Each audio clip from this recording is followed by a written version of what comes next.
إن الحمد لله نحمده ونستعينه ونستغفره ونعوذ بالله من شرور أنفسنا ومن سيئات أعمالنا من يهده الله فلا مضل له ومن يضلل فلا هادي له أشهد أن لا إله إلا الله أشهد أن محمدا عبده ورسوله أما بعد. அல்லாஹ் தஆலா இந்த மனித சமுதாயத்தை அல்லாஹ் படைத்திருக்கின்றான்.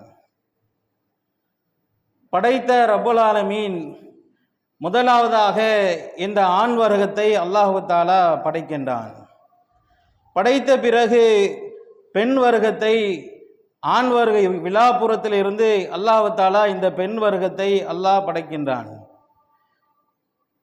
இந்த ஆண் வர்க்கத்தையும் பெண் வர்க்கத்தையும் சேர்த்து படைத்து விட்டுவிடாமல் அல்லாஹ் தஆலா அவர்களுக்கு சந்ததியும் அல்லாஹ் தஆலா ஏற்படுத்தியிருக்கின்றான். சந்ததிகளும் ஏற்படுத்தி இந்த உலகத்திலே மனிதர்கள் அல்லாஹ் தஆலா இந்த மனித சமூகத்தை அல்லாஹ் ஏற்படுத்தியிருக்கின்றான். இந்த உலகத்திலே இந்த மனிதனாக இருக்கக்கூடியவர்கள் இந்த மனித சமூகம் ஏராளமான நபிமார்கள் இந்த உலகத்துக்கு பூமிக்கு அல்லாஹ் தஆலா இந்த மனித வர்க்கத்திலிருந்தே அல்லாஹ் தேர்ந்தெடுத்து இந்த மனித சமுதாயத்தை அல்லாஹ் சீர்திருத்தம் பண்ணுகின்றான். ஒரு காலகட்டத்திலும் ஒரு நபிமார்கள் இந்த பூமியிலே மனித சமுதாயத்திலிருந்து தேர்ந்தெடுக்கப்பட்டார்கள். ஒரு சமுதாயத்திலும் இந்த மனிதனாக இருக்கக்கூடியவர்கள் பல அனாச்சாரத்தை செய்திருக்கிறார்கள், பல வழிகளை நோக்கி சென்றிருக்கிறார்கள். பல தீமையின் உச்சத்திற்கே இந்த மனித சமுதாயம் செல்லக்கூடியவர்களாக அதை செய்து காட்டியவர்களாக இந்த மனித சமூகம் இருக்கின்றது. அதை சீர்திருத்தம் செய்வதற்காக அல்லாஹ் தஆலா மனிதனிலிருந்தே அல்லாஹ் இறை தூதர்களை அனுப்பினான். நீங்கள் லூத் அலைஹிஸ்ஸலாமை நீங்கள் பார்க்கலாம். லூத் அலைஹிஸ்ஸலாம் அனுப்பிய சமுதாயம் எந்த அளவுக்கு அவர்கள் உச்சத்தில் இருந்தார்கள். தீமையின் உச்சத்திற்கே இந்த உலகத்திற்கே ஒரு தீமையை அறிமுகம் செய்தவர்கள்,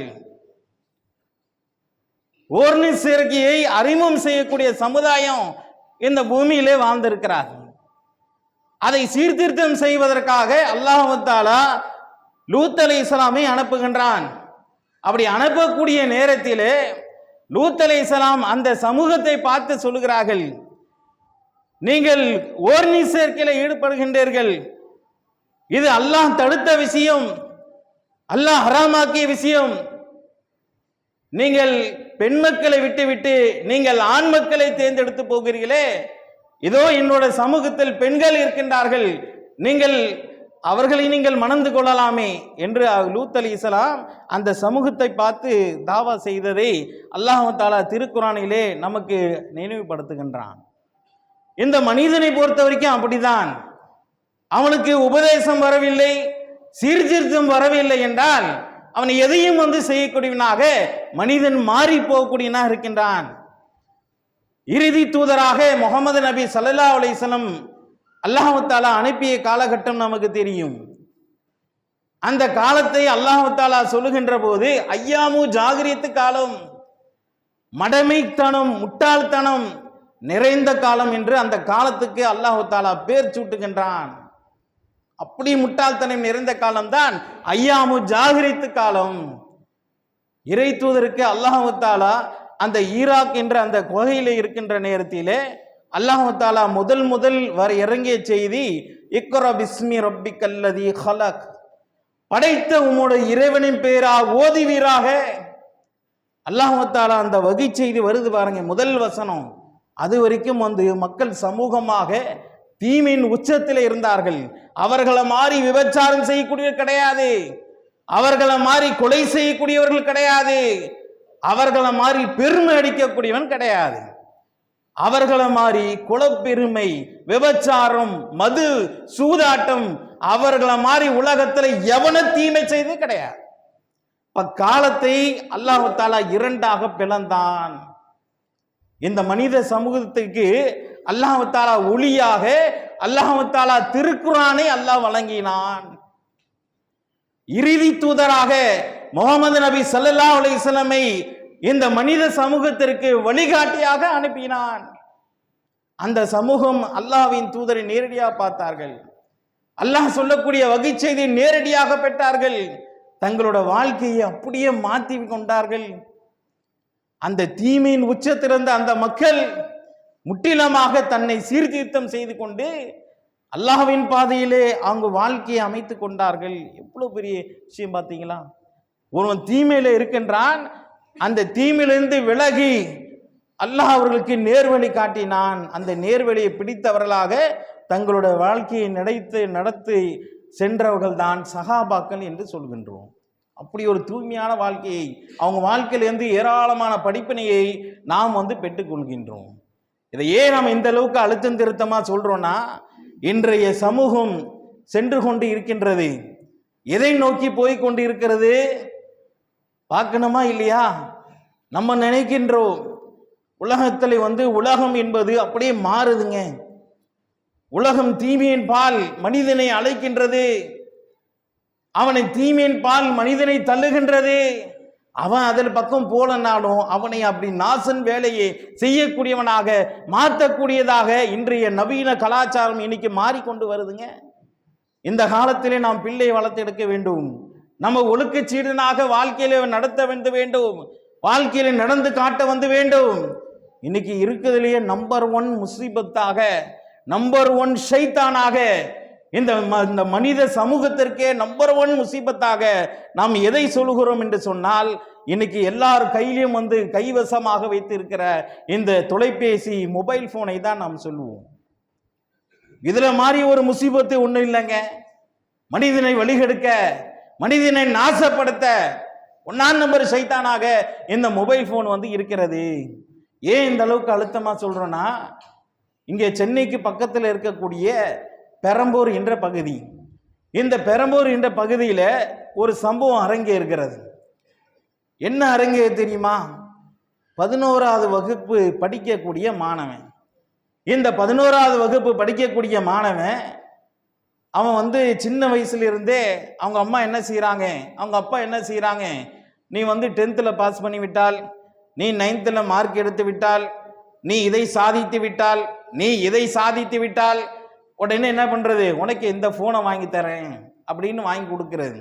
அவன் சின்ன வயசுல இருந்தே என்ன செய்யறான், அந்த போனை வைத்துக்கிட்டு அந்த சின்ன ரூம்ல கேம் விளையாடுறது, பப்ஜி, இன்னும் ஏகப்பட்ட கேம் மனிதனை நாசப்படுத்த இருக்கிறது. அந்த கேம்லாம் விளையாடிட்டே இருக்கிறான். இவன் அந்த 10th முடித்துட்டு 11வது வகுப்பு செல்கின்றான். இப்படி செல்லக்கூடிய நேரத்தில் அவங்க அம்மா போயிட்டு கண்டிக்கிறாங்க, ஏன் இந்த மாதிரி விளையாடுற, ஒரே கேம் விளையாடுறியே அப்படின்னு கண்டிக்கிறாங்க. அப்படி கண்டிக்கக்கூடிய நேரத்தில் அவன் என்ன செயலை செய்தான் தெரியுமா?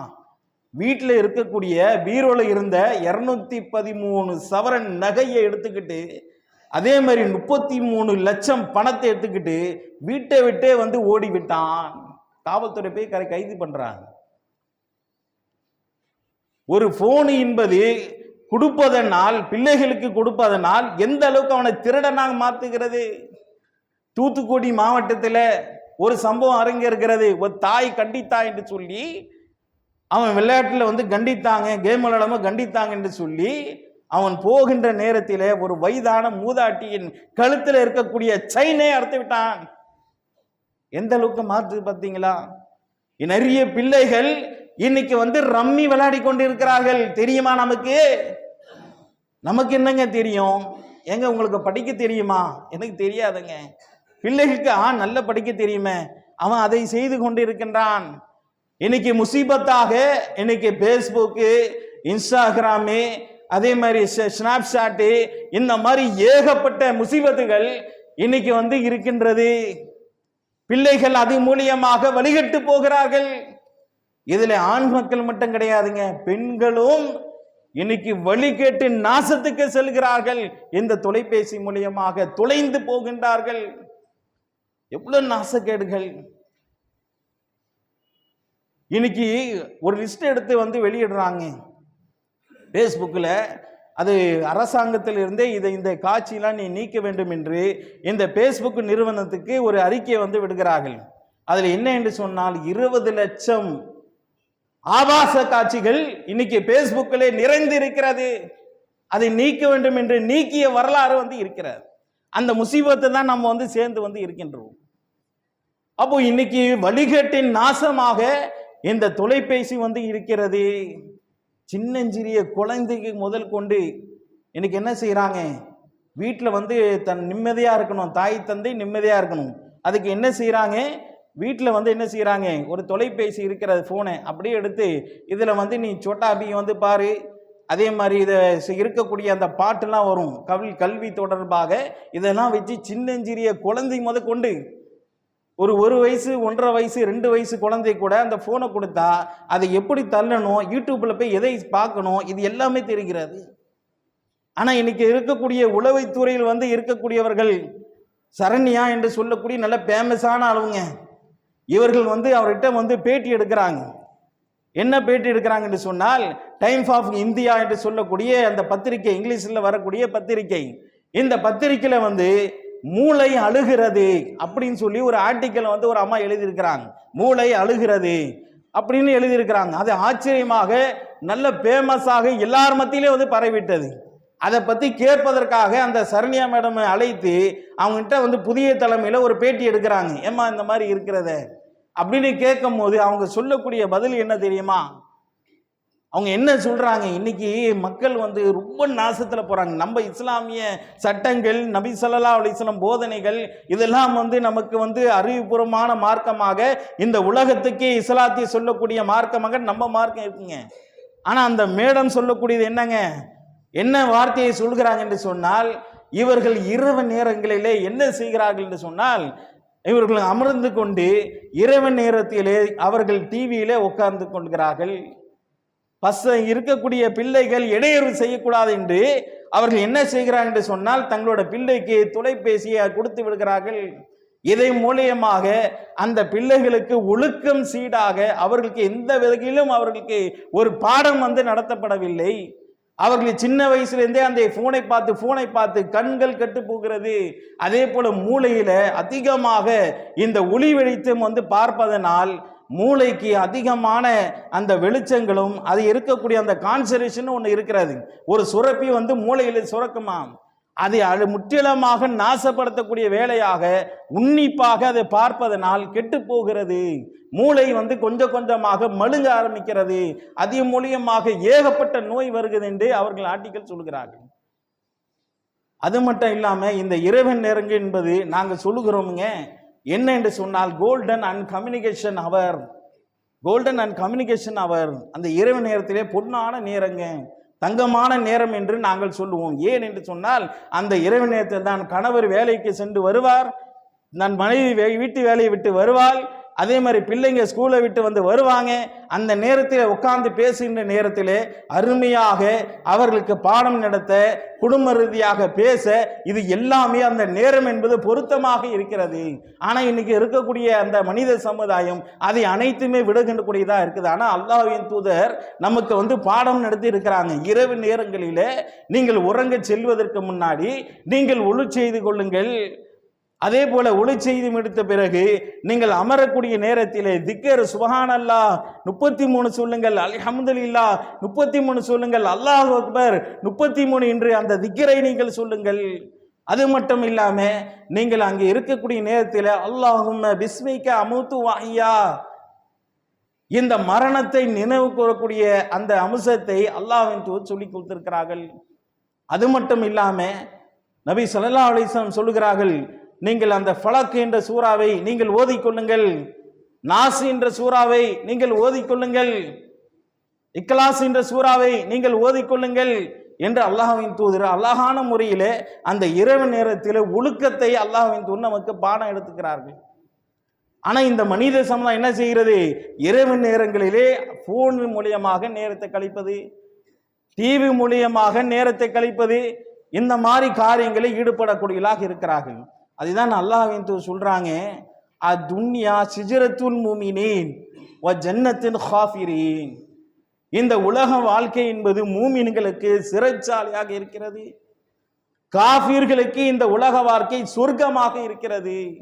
அல்லாஹ்வின் தூதர் சொல்லுகிறார்கள். இந்த உலகத்திலே ஏராளமான வழிகேடுகள் நம்மை நோக்கி வர இருக்கிறது. இதுக்கு அப்புறமாக வரக்கூடியதாக இருக்கிறது. ஆனா ஒரு மூமினாக இருக்கக்கூடியவன் இந்த உலக வாழ்க்கையை எப்படி அமைத்துக் கொள்ள வேண்டும்? சிறைச்சாலையாக அமைத்துக் கொள்ள வேண்டும். கட்டுப்பாடான வாழ்க்கை. இந்த உலகத்திலே ஏராளமான முசீபத்துகள் நம்ம நோக்கி வரும்.